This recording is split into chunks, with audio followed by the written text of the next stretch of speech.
I've covered a lot of cave diving stories on this channel, and today is no different. I'm going to cover another one. In fact, it's our top story today, but it's unique. There's not another cave diving story like it, and it might just be the scariest situation you could ever be in. But before we get into today's stories, if you're a fan of the strange, dark, and mysterious delivered in story format, then you've come to the right channel, because that's all we do, and we upload 3, 4, even 5 times every week. So if that's of interest to you, please offer the like button a bag of pistachios after you have meticulously removed all of the pistachios that can be opened, and you only leave in the bag the ones that are only ones in the bag are completely sealed. Only ones left in the bag are completely sealed up. Also, please subscribe to our channel and turn on all notifications so you don't miss any of our weekly uploads. All right, let's get into today's stories.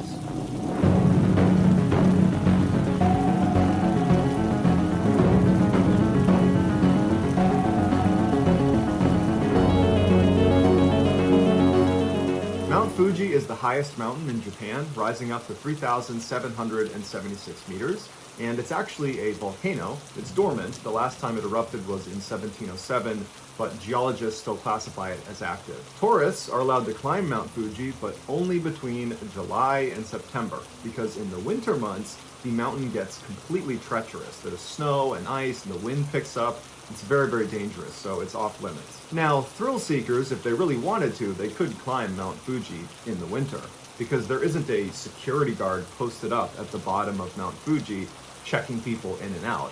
It's on you. If you want to climb it when it's off limits, well, then you're climbing at your own risk, because basically it's a terrible idea. But if you have the right equipment and you have all the right training, it is doable. One thrill seeker, a 47-year-old named Tetsu, decided he wanted to hike Mount Fuji in the winter of 2019. He wanted to live stream his entire journey to the summit. Now, Tetsu might have been a thrill seeker, but he certainly wasn't a mountain climber. He did not have the experience, nor did he have any of the equipment necessary for a climb up Mount Fuji in the winter. Wearing only street clothes and carrying nothing more than climbing poles and his smartphone, he turned on his live stream and he began hiking up the Shubashiri Trail. Viewers began tuning in as Tetsu happily made his way up this ash-covered trail, and then the ash turned into light snow, and then light snow turned into really heavy snow and ice and wind, and then Tetsu began complaining about how cold he was and how he couldn't feel his hands, and his viewers are egging him on to keep going, keep pushing through it, and probably because of the pressure he felt from his viewers, he kept going when really this would have been the moment to turn around. When you're realizing that you don't have the right equipment and it's getting really cold and you're probably not even halfway up, that's the time to turn around, but he didn't. He pressed on. As he moved up the mountain, the path he was on continued to narrow and become increasingly more covered in ice, and the guard fence that straddled the side of this path was getting to the place where it comes to a stop, signaling the most dangerous section of the hike, which is the last leg up to the summit. He gets to that point where the fence comes to an end, and now he's on this narrow stretch where the wind is just whipping across and it's all ice, and he's trying to walk across the ice with this totally inappropriate footwear. He should have had on at least crampons, the metal spikes that go on the bottom of your shoe to grip ice. He just had tennis shoes on, and so he's slipping and sliding as he's walking up this icy trail, and then he finally staggers and falls, but he catches himself. And you can hear him laughing on the live stream, joking with his audience how dangerous and slippery it is. And his viewers begin to change their tone a little bit, and they're like, hey, you might want to consider turning around now. But Tetsu is totally focused on getting to the top.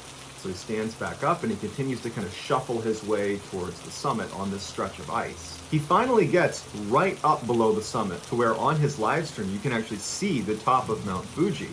And you can tell that his footwear at this point is basically not able to handle how slick it is. He's basically constantly stumbling. And you can see he notices a little stretch of small rocks that seem to almost make stepping stones up to the summit. And he begins walking over very carefully on the ice to try to use these rocks to get himself up to the top. And right as he's trying to step to one of these rocks, he loses his balance. And on camera he says, "Wait, I'm slipping!" And then he falls and begins rocketing down the side of this mountain. Now, when you fall on a steep mountain, you have 1, maybe 2 chances to self-arrest. So, for example, if you had an ice pick and you were like Tetsu and you start falling, you would want to roll over and dig the head of that ice pick into the ground and basically anchor your knees and elbows and drive everything you can into the snow to stop yourself from falling. And so if you can't do that in 1 or 2 attempts, your momentum will pick up and you'll be going too fast and you won't be able to stop yourself. And then you just gotta hope you survive the fall. Tetsu did not have an ice pick or any other tool to help himself arrest, and he didn't have the training for what to do in a situation like this, so he didn't even attempt to roll over and dig his elbows or knees into the ground to try to slow down. So he just goes flying down the mountain, he's on his back, he's not slowing down, and he knows he's doomed. And he says on camera, well, it can't be helped, before he flies over the edge and falls hundreds of meters down to his death. His viewers who watched this happen alerted authorities, who found his body the next day over 1,000 meters away from where he had first fallen. Unfortunately, every year there is a handful of people that attempt to climb Mount Fuji in the winter, and they meet the same fate. On May 2nd, 2000, at approximately midnight Eastern Standard Time, the US government discontinued its use of selective availability. Selective availability was the intentional degradation of public GPS signals. It guaranteed that civilian GPS users would not be able to pinpoint locations on a map using their GPS. They could get to within maybe 50 to 100 meters, but that was the best they could do. Prior to the year 2000, there was some concern that if you gave the general public the ability to use GPS to precisely locate things on a map, that presented an elevated national security risk. But that line of thinking became antiquated, and so on May 2nd, just after midnight, the so-called Great Blue Switch, as GPS enthusiasts refer to it, was flipped, and instantly tens of thousands of GPS receivers received this incredible upgrade. People who were following this development were eager to test out this new capability, and one such GPS enthusiast, a guy named Dave Ulmer who lived in Oregon, decided he wanted to create a sort of GPS treasure hunt. So he got this box, and inside of it he put a notebook and a pen, and he brought it out to the middle of the woods in Oregon, and he got the precise GPS coordinates of where he put it. And he took those coordinates and he went to an online forum and he posted the coordinates and he said, go to these coordinates, and when you get there, if you find what you're looking for, there'll be a notebook. Record yourself in the notebook, and I'll be out there to check who's done this. And if your name's in there, I'll give you credit on this forum. And so this treasure hunt went viral, and lots of people all over the world thought it was a really cool idea to use this new GPS technology to create treasure hunts all over the world. So people started hiding not just treasure chests with notebooks, but all sorts of random things all over the world, and then posting their coordinates online for people to find. This activity was given a name, geocaching, and it's alive and well today, and it's streamlined on the official geocaching app. But as geocaching has evolved over the years, so too has the level of difficulty at finding some of these caches. Sometimes it requires geocachers to climb mountains, other times it requires them to dive underwater, and in one case, geocachers in the Czech Republic had to climb into this strictly off-limits 5-kilometer long underground tunnel where the only two entry points were on the two extreme ends. And to get to the geocache, you had to go to the middle of the tunnel. And of course, periodically, this tunnel completely floods. On June 9th, 2018, 4 geocachers in the Czech Republic decided, you know what, we're going to go down into that tunnel and we're going to get that geocache. So they made their way over to the Metalski Brook Tunnel, which was one of the 2 entry points, and they climbed down inside. The reason this tunnel periodically floods is because rainwater gets dumped in there, and the second entry point is literally sitting in a lake. There is literally water sitting right up against the lip of this entry point. So even light rain will get the lake to rise just enough to where all the lake water pours into this tunnel. And so the day these 4 geocachers are going into this tunnel, the weather forecast called for torrential downpours, flash flooding, and either these 4 geocachers were not paying attention to the weather, or they somehow thought this wouldn't affect their ability to get this geocache. So these geocachers get down into the tunnel and they start making their way towards the center to collect their prize, when outside it starts pouring rain. It rained so much, so fast, that the lake entrance started dumping tens of thousands of gallons of water in on one side, and then on the other side, where this other entrance was at the bottom of a hill, you had all this water rushing in. So it was like 2 huge waves of water crashing in on them.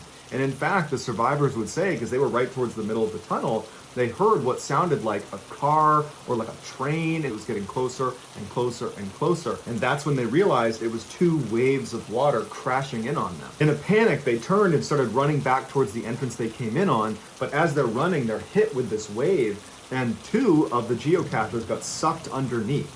and the other two were pushed up and were basically body surfing their way towards the lake entrance. And so as they're moving forward, the wave from the lake comes in and hits them, and now the water is dangerously close to the ceiling, and the two that have been pushed towards the lake entrance, they don't know what's happened to the other two, but they're just swimming as fast as they can towards the lake entrance. And they swam almost 2 kilometers in this tunnel as the water got higher and higher and higher, and they're barely able to breathe by the end. They only had about a couple inches of clearance by the time they got to the lake. And they finally pop out and they get in the lake, and then luckily there was someone that saw them and brought their boat over and picked them up. As for their 2 friends, unfortunately, they didn't get out of there in time and they both drowned. There's an island off the coast of Croatia called Šolta. Only 19 kilometers long by 5 kilometers wide, this tiny island is a short ferry ride and an ideal day trip from Split, which is Croatia's second biggest city. It's a hilly island with these beautiful pebble beaches and absolutely crystal clear water. It's a very popular tourist destination that's actually famous for its honey, as well as an underwater cave that kills virtually everyone who goes inside. On September 10th, 2002, 31-year-old Miroslav Kuklis was enjoying a vacation with friends on Šolta Island. It was a little after 8:30 in the evening when one of his friends suggested they go scuba diving. Because of its beautiful clear waters, Šolta Island is a very popular scuba diving destination. And so as such, scuba diving takes place really at all hours around Šolta Island, but the vast majority of it takes place in these safe, little alcoves where it's not very deep and you can see fish and wildlife and it's very controlled. But Miroslav and his friends didn't want to do regular scuba diving. They wanted to check out the underwater cave they had heard about just south of Šolta Island in Poganica Bay. They had heard this cave was extremely dangerous and only expert divers were allowed to go in there. And even though they were not expert divers, they were barely novice divers, they thought, you know what, how bad can it be? Let's go check it out for ourselves. So they convinced one of the boat drivers to drive them out to the area in Poganica Bay that sat over where this cave entrance was. And so they put on their gear, they hop in his boat, they drive out, they jump in the water, and sure enough, right below the surface, about 10 meters down, is this hole on the sea floor. And that is the single entrance into this cave. When you go in this hole, you have to go down head first because it's so tight. And once you go down about 10 meters, you reach this junction, where to one side, it leads to the shallow gallery, which is the space that goes down to 36 meters, and there's no other caves or entrances or anything off of it. It's just kind of like a chasm inside of the cave. From the junction, if you go the other way, it brings you to the deep gallery, which is just a bigger version of the shallow gallery, and it goes down to 57 meters. Inside of the deep gallery, however, at the very top on the ceiling, there is a very thin air pocket. Now, there's a few reasons why this cave is so dangerous, beyond just being an underwater cave, which in and of itself is quite dangerous. The first one is the visibility inside of the cave is basically zero. The only light that comes in is through that single entrance that leads to that junction, but the light doesn't make it past the junction into the 2 galleries. So it is truly pitch black inside of those 2 galleries. You also have all this silt that's caked to the inside of the cave. So as soon as you get in there, your flippers and your movement, it kicks the silt off the wall and muddies the water around you to where even if you had a flashlight, it's like driving in fog. The lights only pick up the fog right in front of you. You can't see beyond the fog. Well, in a tunnel, you shine your light on silt and you're just going to see the silt, not beyond it. So basically going into this cave, you're going to be blindfolded. Another significant danger of being inside of this cave is after you've gone down to your respective gallery, whether it's the shallow or the deep gallery, when you're going back up again on your ascent and you're getting to that junction point, it is possible to confuse the other entrance to the other gallery with the exit to the cave. And so if you make that mistake and you go into the other gallery, remember, you're blind, you got silt kicked up, it's already dark, you need to, by touch, figure out you've made a mistake and then backtrack and go out the right way you came. And so if you're low on air and you make this mistake, you better hope you catch it fast enough that you can get out before your air runs out. So a little after 9:15 p.m., Miroslav goes in first, followed by his other 2 friends. Miroslav reaches the junction and he turns towards the deep gallery. He goes all the way down to 57 meters, he touches the bottom, he turns around and he starts making his ascent.